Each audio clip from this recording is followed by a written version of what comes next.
Alright, today we're going to be installing a full hydro e-brake setup with the dual calipers, and we're also going to install a chassis mount shifter using this plate to keep everything stable. We're going to try to keep this as clean as possible and keep it as most OE looking as we can. We're going to start by cutting this out to make room for the hydro e-brake setup.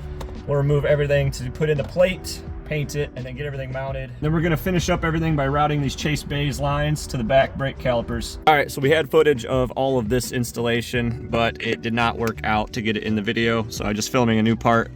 Tyler went ahead and painted this black, drilled some holes here for this to go in, bolted it down with some grade 8 hardware, marked up where the hydro lever is gonna go, and basically mounted that in the master cylinder for it.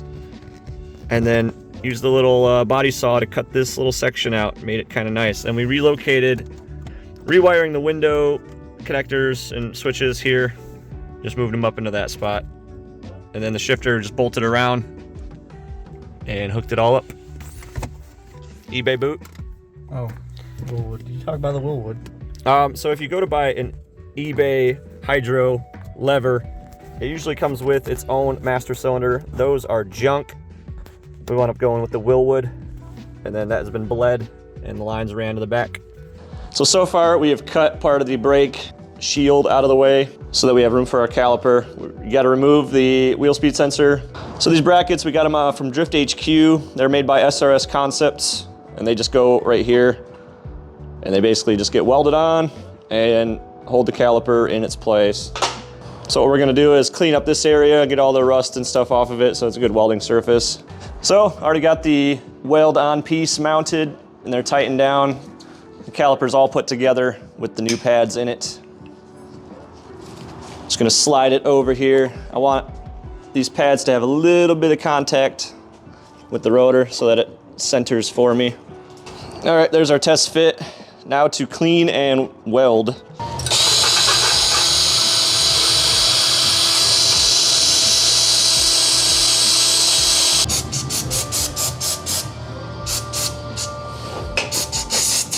All right, as with welding to any cast, you always want to preheat, get some heat into this, and then go ahead and weld. Probably be maxing out the settings on my welder.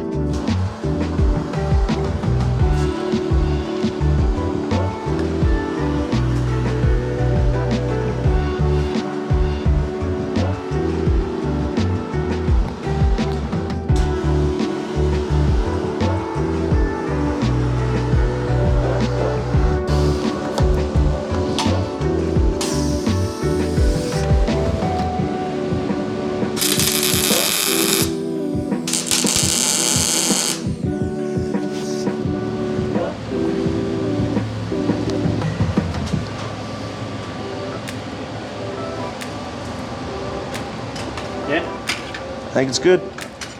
We're tacked. Take her off. Let me get a little more weld in there.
Solid. So obviously when welding up the dual caliper brackets, you're gonna lose your ability to run a wheel speed sensor back here. What that's gonna do is force you to either tune out limp mode without a speedometer, or you can do what we did. We're drilling holes on the back side. You can see right here along this arm, drilled in at an angle that allows us to point the sensor directly at the tone wheel. We may have to space it with some washers. This is a broken sensor, but I was just doing it for test fit. Sand down the excess plastic on the edge of this. Don't get into the sensor, obviously, but where we sanded, there wasn't any metal or anything like that. That we haven't got to the magnet. But that allowed me to run a smaller bit.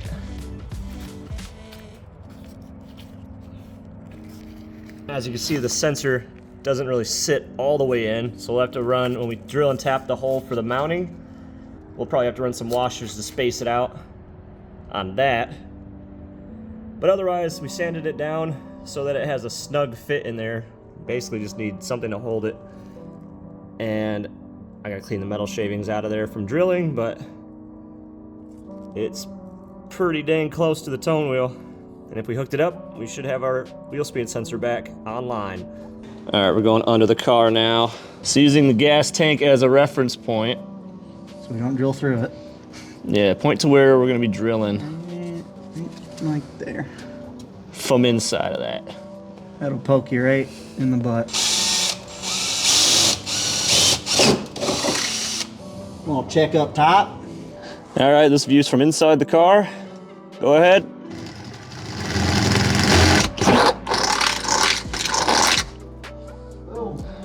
So it looks like right about at the edge of that crease in the body, right in the corner here is where that will be.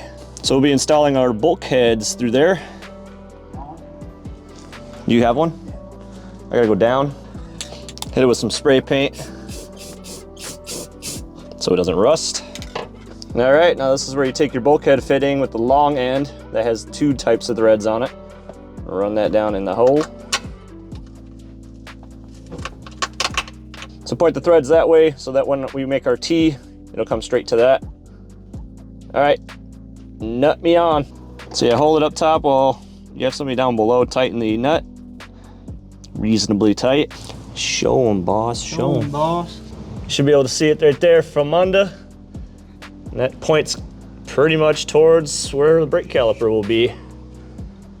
All right, let's continue on with the other side.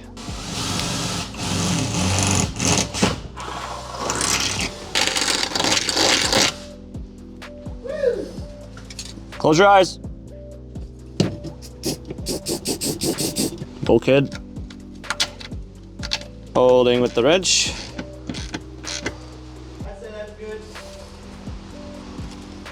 Okay. And there's our 2 bulkheads. So here's the caliper installed and everything working. We wanted to get some track time on this thing before actually posting these videos. So we've got a lot of laps on it and it's been working fine. So one more thing to note, the left side is the side you want to do the wheel speed sensor on. So in our case, it's the driver's side. And we have our speedometer working, so that's awesome. And if you enjoyed this video or it helped you out in any way, please go ahead and give it a like. I have quite a bit more build progress footage on this E46. I'm going to be putting that out soon, so please subscribe to the channel if you want to catch all of that. I have more on the MR2 as well coming soon. And thank you for watching.